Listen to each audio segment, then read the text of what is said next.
we move on to another round of predictions, another week of Premier League action, weekend 15 in the Premier League. And we're starting off with the Merseyside derby. It is Everton against Liverpool.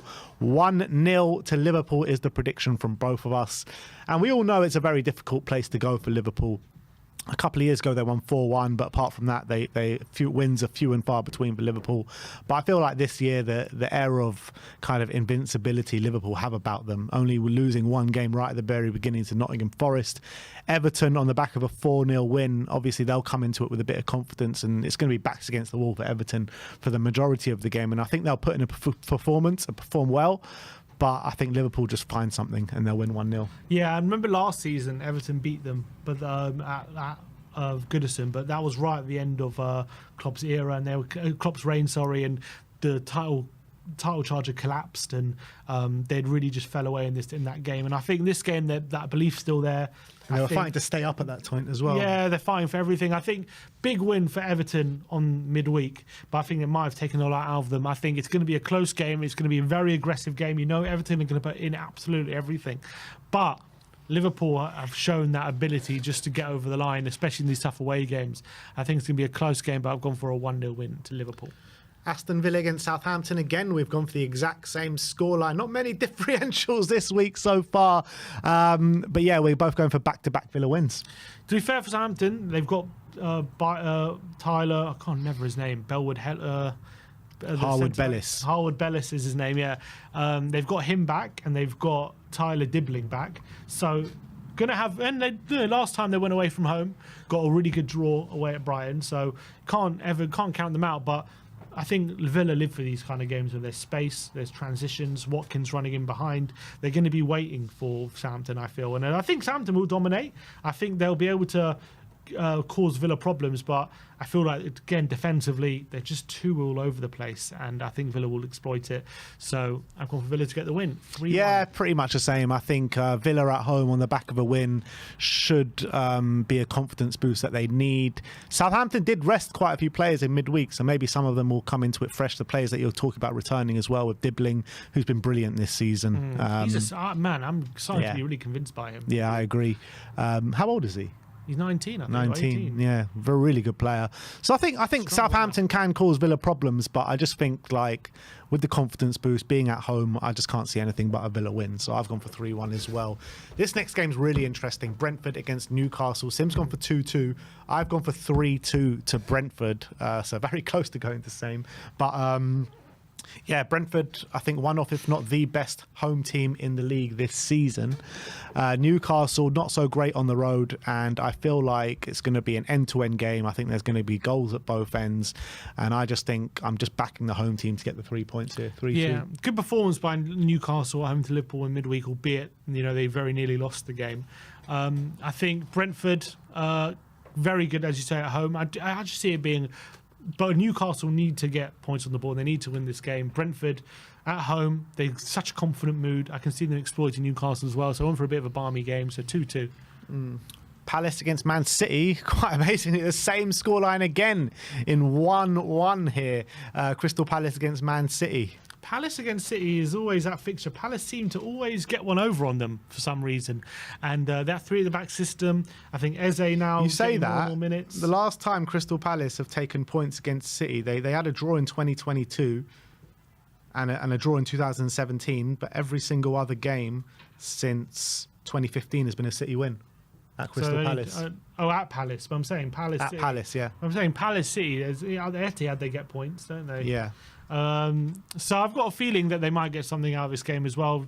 I know City got a brilliant win, but I think Palace going to have a bit more adventure to them with the wing backs and with Eze there as well. And at home, small congested pitch. I can see City really struggling to find space. And I think, I know De Bruyne is back in and he can make a difference, but I don't know. I've just got a feeling that Palace, especially Ismaila Sarr, brilliant in transition as well. I think he can make a difference. So I'll go for Palace to get a point here, 1-1. Yeah, and also Palace have also had a bit of an uptick in form the last couple of weeks. 2 good draws, decent draws against Villa and Newcastle, and then a 1-0 win away at Ipswich as well. So I think Palace, when the big boys come to town, they usually raise their game as well. So Yeah, I've gone for 1-1 as well. Man United against Nottingham Forest. Sim's gone for 2-1 to United. I've gone for 2-2. I think, it's going to be a bit of a dull game, I believe, in this one. Man U are going to sit with 3 at the back. Forest are going to try and sit back and hit them on the transition. But I also feel like there just could be some goals at either end. I think both Man United don't really know how to play the Amorim system again, so I think there'll be a few frailties there, albeit they did look solid at times against Arsenal. But Nottingham Forest, in their own right, have been really good this season, so I think they can find some goals via set pieces. Chris Wood's been on fire, so I've gone for 2-2. Yeah, I went for United to win 2-1 at home under the new manager. I think obviously they're playing that 3 at the back system, and it leads to different kind of tactical elements to it. I think maybe Bruno's going to get a bit more space. Maybe they'll bring Amad Diallo back into the side. Obviously, Forest have been good this season, but I think the last few games they've lacked that bit of adventure, and I think they might struggle to get beyond that Man United back 3. So I've gone for United to shade it 2-1 here. Next up, Fulham against Arsenal. London derby at Craven Cottage. Sim's gone for 2-1 to Arsenal. Yeah, two corners and a 2-1, I think, for Arsenal. I think Fulham have been great at the Cottage. It's going to be a tough game. It's going to be a close game. But I think Arsenal will go over the line. I can see them. I do see them winning here. And I think Fulham, as good as they are, will they be able to stop the Arsenal set-piece onslaught? And that's what I question. And I think it might be 1-1 going late into the game, and they'll get a late corner and score something like that. So I've gone for a 2-1 win for Arsenal. Yeah, I've gone for 1-1. I can see Fulham really frustrating Arsenal in this game, and I think you've gone for Arsenal to draw 3 of their last 4 games. Probably, yeah. One of them's going to hit. One of them's going to hit. I'm trying to manifest it into existence, but no, I think Fulham at Craven Cottage are a really tough nut to crack, and I think Arsenal will find problems with them, kind of trying to break them down. And with Fulham on the transition as well, they've got really good players with the likes of Iwobi, who's going to be chomping at the bit to do something against his old club. They've got Smith Rowe as well, who will be doing the same. Iwobi, Nelson and Smith Rowe. I think Nelson might be out for this game, though. Is he? I think he might be injured. Oh. I might have seen that somewhere. I might have just imagined it, but I think Nelson might be out for this game. And they've got up front, they've got Raul Jimenez, who was actually rested in midweek, so hopefully he'll be back at it. So, look, Arsenal got talent as well where they can really hurt Fulham, but I just feel like it's going to be a really hard game for Arsenal, so I just went for 1-1. Next up is Ipswich against Bournemouth. For the first time, we've gone for opposite scoreline. Sim's gone for 2-0 to Bournemouth, and I have gone for 2-1 to Ipswich. And I feel Bournemouth are just not the same team as they are away from home. And I feel like they put in a big effort on Thursday night. I don't think there's going to be many changes in the team as well, so they could go into this a little bit leggy. So I feel at home, Ipswich sometimes haven't got the points that they deserve, and I feel like it's going to be an interesting game of football, but I've gone for Ipswich to nick this one 2-1. Yeah, I was just basing it off what I was seeing from Ipswich against Palace, and they showed very little, unfortunately. They didn't really offer too much. I know Bournemouth are a different kind of case, and they are a bit more on the front foot, so there should be a bit more space for Ipswich here. And also, they're desperate for points because they got their first win against Spurs, but haven't really kicked on when it comes to getting wins on the board. I just feel like Bournemouth, with the quality they got in that front line, will be able to carve them open a bit. And I really see Ipswich really struggling with the physicality of Bournemouth. So I went for a 2-0 win. Next up is Leicester against Brighton. It finished 2-1 to Brighton. Oh, sorry. We predict 2-1 to Brighton in this game, both of us with the same scoreline again. I feel like it was a bit of a fortuitous win for Ruud van Nistelrooy against West Ham. And West Ham really didn't take their chances, but I don't think Brighton will be so forgiving as West Ham. Obviously, as well, they drop points in midweek, and they're going to want to respond to that. So I think Brighton will be too strong here, 2-1. Yeah, obviously Ruud got a great start to his Leicester career, but as you say, I thought they got a bit lucky, and if they give those chances to Brighton, I don't think they'll come away victorious. But I also do think on the counter-attack they were pretty effective, and I do think they'll get chances against this Brighton team. So 2-1 to Brighton. Tottenham against Chelsea, which is the last game of the weekend. I believe there's no Monday night football, is there? There is. Oh, there is. Sakiko. Oh, yeah. The second last game, sorry. Tottenham against Chelsea. I've gone for 3-1 to Chelsea. Sim has gone for 3-2 to Chelsea. Yeah, I think we can give them a game. I think we can open them up and we can create chances. But Can we stop them going the other way? Their firepower has been brilliant and electric in recent weeks. It's going to be a barnstorming game. I think we know that Tottenham need a reaction. We only know one way of playing. We're going to go at Chelsea. We're going to be aggressive. Chelsea as well haven't won too many big games away from home, but their firepower's on form. Palmer's in the form of his life. Tottenham are really struggling to contain transitions at times. In a way, it could suit the Tottenham this game if it is a bit more transitional and they sit a bit deeper.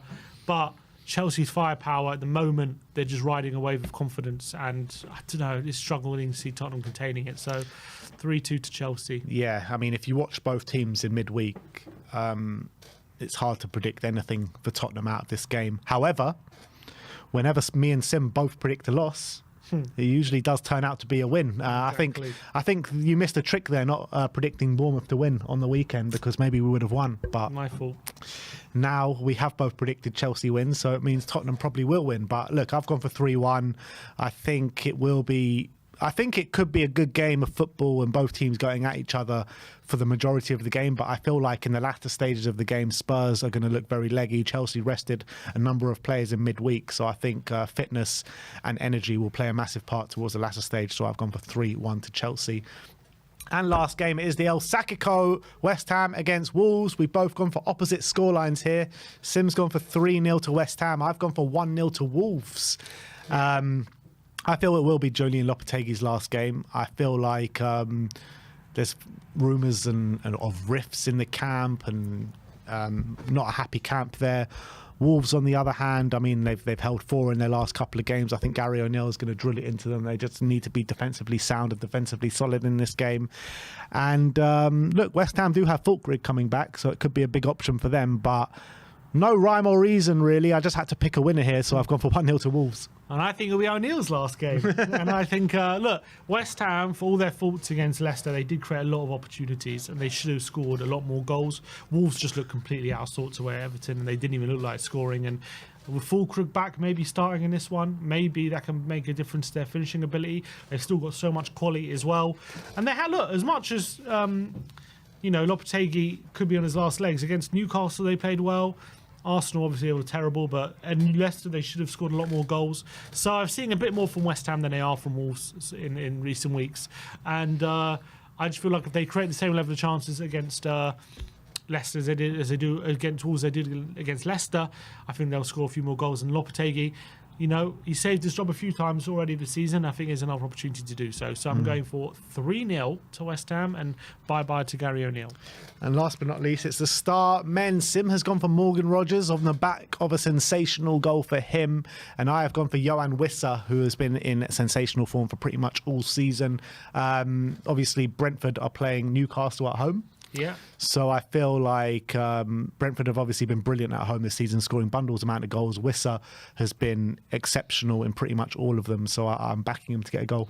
Yeah, Rodgers at home, Southampton, off the back of a really great performance from him at home to Brentford. Scored a brilliant goal. Maybe he's got that goal-scoring touch, and I think he'll find the back of the net in this one. So, yeah, Morgan Rogers.